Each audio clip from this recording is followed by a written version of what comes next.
Hello guys, hopes all of you are fine. This is English Aspirants channel and I am going to tell you about the kinds of adverbs. As in my previous video I have told you the definition of adverb, but again I am going to tell you what is an adverb. An adverb is a word used for qualifying the meaning of a verb, adjective or an other adverb. So today I am going to discuss in detail what are the kinds of adverbs. Just I am going to discuss with you only three kinds of adverbs: simple, interrogative and relative adverbs. Rest of the kinds of adverbs I'll discuss in my upcoming videos. So first of all I am going to discuss what is simple adverbs. Simple adverbs जिसको हम उर्दू में कहते हैं सादा मुतल्लकात fail. A simple adverb is used merely to qualify the meaning of a word to which it is attached. Simple adverbs वो कलमा जो किसी ऐसे लफ्ज़ की तौज़ीह करे जिसके साथ वो मुंसलिक हो. For example, he cam quickly. अब यहाँ पे ही कैम क्विकली, अब क्विकली यहाँ पे एडवर्ब है. अब कैसे आया है? बिकॉज़ अब क्विकली एडवर्ब क्यों आया? बिकॉज़ इसका पिछले के साथ कोई रिलेशन है. ही केम के साथ, ही वो सब्जेक्ट है, केम वर्ब, ही केम वो आया. कैसे आया? क्विकली, जल्दी से. Do it well, do it well, do it इसको करो. कैसा करूँ? वेल, अच्छा. अब ये वेल यहाँ पे क्या है? वेल एडवर्ब है. अब वेल क्या कर रहा है कि वेल का पिछले अपने दो वर्ड्स के साथ डू इट के साथ कोई ताल्लुक़ है, इसके साथ ये मुंसलिक है, ये इसकी तौज़ीह कर रहा है कि डू इट इसको कैसे किया जाए, इसको वेल तरीके से किया जाए. और अगर फर्स्ट वाला सेंटेंस देखें उसमें ही कैम वो आया. कैसे आया? अब आप क्योंकि क्विकली, अब क्विकली का ताल्लुक़ पिछले से है कि वो आया. कैसे आया? क्विकली, तेज़ी से. So in the first sentence quickly fell जो है केम की तौज़ीह करता है और दूसरे में वेल जो है वो प्रोनाउन इट की तौज़ीह करता है. So there are more examples, please listen. First of all we are having quality और manner adverbs. Means adverb of manner और adverb of quality. Listen examples please. He did his work slowly. He did his work. अब यहाँ पे slowly उसने अपना काम किया. कैसे किया? Now answer is कैसे किया. जब आपका आंसर कैसे में आएगा, he did his work slowly, तो slowly जो है ये मैनर है. कैसे किया उसने? slowly किया. And this is quality also. Now we are having adverb of quantity और adverb of degree. अब किस तरह से हमें पता चलेगा कि ये एडवर्ब ऑफ डिग्री है या एडवर्ब ऑफ क्वालिटी है? Just by the given examples. He is very clever. He is very clever. अब clever is already adjective, but clever से पहले इसके मीनिंग में इजाफा करने के लिए वेरी जो है दैट इज़ कॉल्ड एडवर्ब. अब एडवर्ब जो है ये जो वेरी है ये शो कर रहा है कि वो कितना तेज़ है. वेरी बहुत तेज़ है और डिग्री भी ये शो कर रहा है. सो ही इज़ वेरी क्लेवर.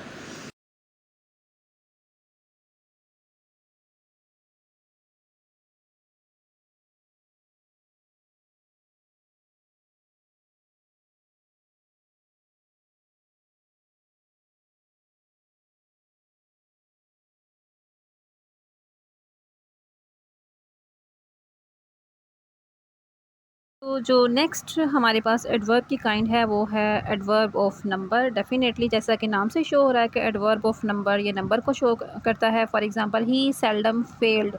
अब फेल्ड क्या है? ये वर्ब है. सो ये वर्ब से पहले सेल्डम यूज़ हुआ है तो वही सेल्डम फेल्ड, वो कभी कभार फेल हुआ है. सो यहाँ पे जो सेल्डम है is called adverb of number. For example, he always came in time, वो हमेशा टाइम पे आता है. सो केम से पहले ऑलवेज़ यूज़ हुआ है. So always is an adverb and it is also called adverb of number. Next point है adverb of time. What is adverb of time? For example, he will soon come या he will come सून. सो सून जो है ये verb के meaning में इजाफा कर रहा है. सो वो कब आएगा? जल्दी आएगा. So that is soon is an adverb of time. Next we are having adverb of place. For example, he must rest here. उसको यहाँ पे आराम करना चाहिए. So here is called, here जो है rest के बाद verb के बाद यूज़ हो रहा है. So this is called adverb of place. So adverb of affirmation or denying affirmation, he will certainly come, or certainly he will come, or he will come certainly. So certainly जो है ये verb के meaning में इजाफा कर रहा है, so that's why certainly is adverb of affirming, and he did not come, so here not is adverb of denying. So next kind of adverb we are having is interrogative adverbs, जो कि नाम से show हो रहा है. The interrogative adverbs are those which are used for asking questions. For example, how did he do this? So how is being used as an interrogative adverb. And how far this report true, ये report कितनी अच्छी है. This is interrogative adverb of quantity. How many persons came, it is interrogative adverb of number. And why it is called adverb of number, how many times, because after how we have used many. So how के बाद जब हमने many use कर लिया है तो यहाँ पे ये क्या कहलाएगा, adverb of number. अब यहाँ पे confusion बच्चों को क्या होती है कि देखें क्वालिटी में भी हाउ यूज़ हो रहा है, क्वांटिटी में भी हाउ यूज़ हो रहा है, नंबर में भी हाउ यूज़ हो रहा है. पता कैसे चलेगा कि इंट्रोगेटिव एडवर्ब है और साथ में ये क्वालिटी है, क्वांटिटी है, नंबर है, क्योंकि पहले हमने सिंपल एडवर्ब्स में भी ये सारी चीज़ें डिस्कस कर ली हैं. अब आप लोगों ने ये करना है कि आप लोगों ने बहुत तवज्जो से सेंटेंस पे फोकस करना है कि सेंटेंस किस मीनिंग में है. अगर तो आपका सेंटेंस जो है, अगर आपका कोई भी वर्ड, कोई भी हाउ या कुछ वर्ब के बाद यूज़ हो रहा है तो वो फिर आपका जो है ना एडवर्ब होगा. बट ये है कि अगर तो वो इंट्रोगेटिव सेंस नहीं दे रहा तो डेफ़िनेटली वो सिंपल एडवर्ब्स में आएगा. लेकिन अगर वो साथ में आप लोगों को जो है ना इंट्रोगेटिव सेंस दे रहा है तो डेफ़िनेटली वो इंट्रोगेटिव एडवर्ब्स में आता है. अब इंट्रोगेटिव एडवर्ब्स में भी आगे एडवर्ब ऑफ क्वांटिटी और नंबर कैसे आएगा. अब यहाँ पे देखें फर्स्ट एग्जांपल जो मैंने आपको दी थी, how did he do this.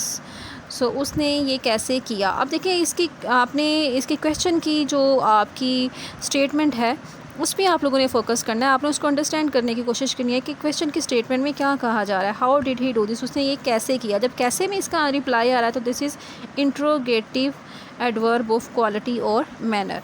अब नेक्स्ट एग्जांपल जो मैंने आप लोगों को पहले भी बताई है कि how for is this report true, ये रिपोर्ट कितनी अच्छी है या कितनी सच्ची है. सो अब यहाँ पे हाउ के बाद फॉर यूज़ हो गया. सो जब हाउ के बाद फॉर यूज़ हो गया है, this report true.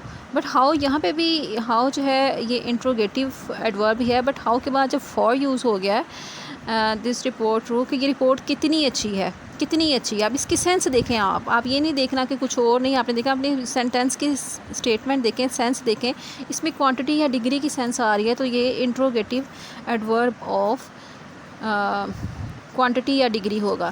Next interrogative adverb of number, how many. अब हाउ पिछले सेंटेंस में भी यूज़ हुआ है, क्वांटिटी वाले भी, अब यहाँ पे भी, लेकिन यहाँ पे हाउ के बाद मैनी यूज़ हो गया. जब हाउ के बाद मैनी पर्सनस कम, कितने लोग आए, हाउ मैनी पर्सनस केम. अब यहाँ पे कितने नंबर आए, कितने लोग, तादाद को शो कर रहा है. So this is adverb of number. In the same way time, when did he come, वो कब आया. So here when is showing to, यहाँ पे जो व्हेन डिड ही कम वो कब आया. सो यहाँ पे जो वर्ब के लिहाज से है कि वो कब आया, और व्हेन जो है ये टाइम को शो कर रहा है. So this is adverb of time, interrogative adverb of time. In the same way place, where did he go, where is showing adverb of place. Cause, why did he say this, उसने ऐसा क्यों कहा. अब यहाँ पे वजह पूछ रहे हैं, रीज़न पूछ रहे हैं. So that's why this would be called interrogative adverb of cause. Again फिर मैं आपको दोबारा बताती चलूँ कि सेम वही चीज़ है. आप लोगों ने बिल्कुल भी कंफ्यूज नहीं होना कि हर दफ़ा वही वर्ड हैं और वही वर्ड जो हैं कभी एडजेक्टिव के तौर पे यूज़ हो रहे हैं, कभी सिंपल एडवर्ब और कभी इंट्रोगेटिव एडवर्ब, और कभी वही जो वर्ड हैं वो रिलेटिव एडवर्ब्स के तौर पे यूज़ होंगे. उसकी मेन रीज़न ये है कि वर्ड्स वही हैं. जैसे मैंने आप लोगों को पहले फास्ट वाली एग्जांपल दी थी, वर्ड्स वही हैं, लेकिन अब आप उनको, अगर कोई वर्ड किस जगह पे सेंटेंस में किस जगह पे यूज़ हो रहा है, वर्ब के बाद यूज़ हो रहा है, वर्ब से पहले यूज़ हो रहा है, नाउन के बाद यूज़ हो रहा है, नाउन से पहले यूज़ हो रहा है, किसके मीनिंग में इजाफा हो रहा है, और फिर वो सेंटेंस की स्टेटमेंट क्या है, स्टेटमेंट के लिहाज से फिर वो जो है ना अगर इंट्रोगेटिव एडवर्ब कहलाता है, सिंपल कहलाता है, या रिलेटिव एडवर्ब्स कहलाते हैं. जी, तो नेक्स्ट जो है हमारा पॉइंट वो है रिलेटिव एडवर्ब्स. जी, relative adverbs not only qualify any part of speech except a noun or pronoun but also connect sentences. बिल्कुल जी, जो relative pronouns हैं जो वो अल्फाज जो सिर्फ नाउन और प्रोनाउन के ना सिर्फ दूसरे पार्ट्स ऑफ स्पीच के साथ उनकी डेफिनेशन उनको डिफ़ाइन करते हैं या उनको एक्सप्लेन करते हैं, बल्कि दे आल्सो कनेक्ट सेंटेंसेस, ये फ़िक्रों को भी आपस में मिलाते हैं। मींस एक तरफ तो ये एज एन एडवर्ब भी यूज़ होते हैं और दूसरी तरफ जो हैं ये हरूफ अतफ़ भी कहलाते हैं। मींस के दो सेंटेंसेस को आपस में जोड़ने का काम भी करते हैं। So relative adverbs are as, how, then, when, where, while, why, whereas. I have an example. I do not know where she was born. I do not know she was born. अब she was born और I do not know को आपस में connect क्या कर रहा है? Where. So यहाँ पे where जो है as an relative adverb जो है ना वो यूज़ होगा, बिकॉज़ यहाँ पे ये एज एन जो है ना दोनों सेंटेंसेस को, दोनों पार्ट्स ऑफ सेंटेंसेस को, दोनों क्लॉजेस को आपस में रिलेट कर रहा है। So this is called relative adverbs. Next example है this is the place where he died. This is the place he died. अब ही डाइड और दिस इज़ द प्लेस, इन दोनों को कौन सा वर्ड कनेक्ट कर रहा है? Where. So where is called here relative adverb. So this is the I have told you different kinds of adverbs, only simple, interrogative and relative kinds of adverbs I have told you because मुझे पता था कि अगर मैं सारी ही kinds of adverbs को explain कर दूँगी तो आप लोग फिर से confuse हो जाएंगे और आपको कुछ भी समझ नहीं आएगा। So in the end of my lecture again I am going to tell you very clearly that के words वही हैं, fast, when, where, how, same again words हर एक में, सिंपल एडवर्ब्स में, इंट्रोगेटिव में, रिलेटिव में वही वर्ड यूज़ हो रहे हैं। लेकिन आपने क्या करना है, ये अब आपकी सेंस पे है, आपकी कॉम्प्रीहेंजन पे है, आपकी जो है ना आपके नॉलेज पे है कि आप किस तरह से सेंटेंस को परसीव करते हैं। सेंटेंस को आपने परसीव करना है, उसको समझना है कि उसकी स्टेटमेंट क्या कहती है। उसमें वर्ड जो है वो क्वेश्चन की स्टेटमेंट दे रहा है, नंबर की स्टेटमेंट दे रहा है, टाइम को शो कर रहा है, प्लेस को शो कर रहा है, कॉज को शो कर रहा है, या एज अ करेक्टर रिलेटिव जो है ना वो यूज़ हो रहा है। तो आप लोगों ने उसी सेंस में उसको समझ के जो है ना उसको डिफ़ाइन करना है कि ये सिंपल एडवर्ब है, इंट्रोगेटिव है या रिलेटिव एडवर्ब है। सो